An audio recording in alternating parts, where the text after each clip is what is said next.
नमस्कार दोस्तों, मैं हूं सीए निखिल गुप्ता। आज जीएसटी में एक बहुत इंपॉर्टेंट पॉइंट पर डिस्कशन करने वाले हैं कि अगर गुड्स ट्रांसपोर्टेशन के दौरान ई वे बिल का पार्ट भी अपडेटेड नहीं है तो क्या जीएसटी की पेनल्टी लगेगी या नहीं। फ्रेंड्स, जब भी आप गुड्स ट्रांसपोर्ट करते हैं और वे बिल बनाते हैं तो उसके दो पार्ट होते हैं, part A, part B. Part A में आप सप्लायर, रिसिपिएंट की डिटेल डालते हैं, गुड्स कहाँ से चलेंगे, कहाँ पहुँचेंगे ये डिटेल डालते हैं, और गुड्स का डिस्क्रिप्शन, क्वांटिटी, वैल्यू, रेट आदि ये सब डिटेल डालते हैं। और पार्ट बी में आप उस व्हीकल की डिटेल्स डालते हैं जिसमें कि गुड्स का ट्रांसपोर्टेशन हो रहा है। अभी तक ये माना जाता है कि अगर आपने व्हीकल की डिटेल नहीं डाली है, मींस पार्ट बी अपडेट नहीं किया है, तो आपके ऊपर पेनल्टी लगेगी which is 200% of the tax applicable. But honourable Punjab and Haryana high court in case of messrs Novature electricals and digital systems private limited versus Commissioner of State Tax Appeal has given a very important judgment which is beneficial for you all. Facts of the cases: supplier ने goods को consign किया from Delhi to Gurugram. Goods 4 invoices के against आ रहे थे truck में। Gurugram mobile squad ने जब व्हीकल को इंटरसेप्ट किया और उन्होंने डॉक्यूमेंट्स चेक किए तो उन्होंने पाया कि इनवॉइस तो है, वे बिल भी है, लेकिन वे बिल का पार्ट भी अपडेटेड नहीं है।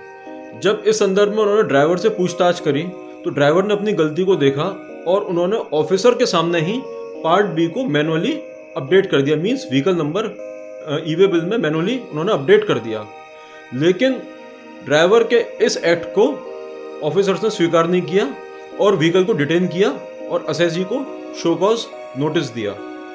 शो कॉज के रिप्लाई में असेसी ने कहा they are honest tax payer, उनका मल्टी करोड़ का बिजनेस है और मल्टी स्टेट प्रेजेंस है, और ये जो गलती हुई है, जो पार्ट बी में व्हीकल नंबर अपडेट नहीं हो पाया है, this is for the reason कि जो उनका रेगुलर एम्प्लॉय है जो वे बिल बनाता है वो इज एन एब्सेंट था और एक स्टैंड बाय एम्प्लॉय ने इस वे बिल को बनाया है, जिसकी वजह से एक मैकेनिकल एरर, एक प्रोसीजरल एरर हो गई है। उनका कोई भी इंटेंशन टैक्स एवेड करने का नहीं था। साथ में उन्होंने ये भी रिक्वेस्ट किया कि जब ऑफिसर ने इनके ड्राइवर के संज्ञान में गलती लेके आए तो ड्राइवर ने उसी वक्त पार्ट बी को अपडेट कर दिया, तो अब कोई गलती बचती नहीं है।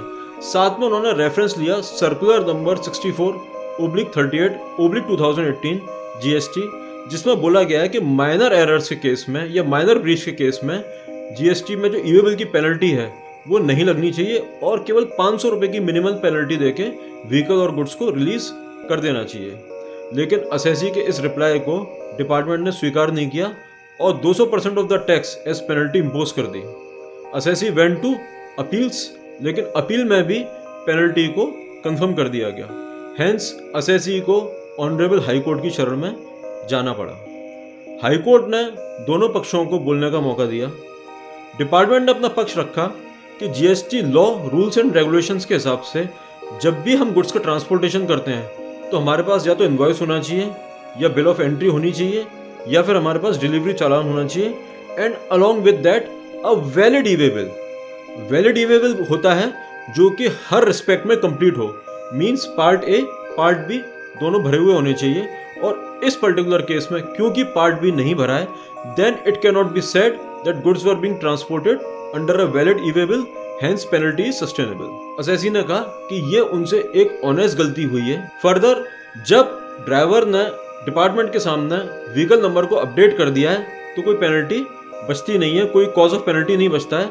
और साथ में उन्होंने फिर रेफरेंस लिया सर्कुलर नंबर 64/38/2018 का, जिसमें कि माइनर ब्रीचेस पे पेनल्टी इम्पोजेबल नहीं है।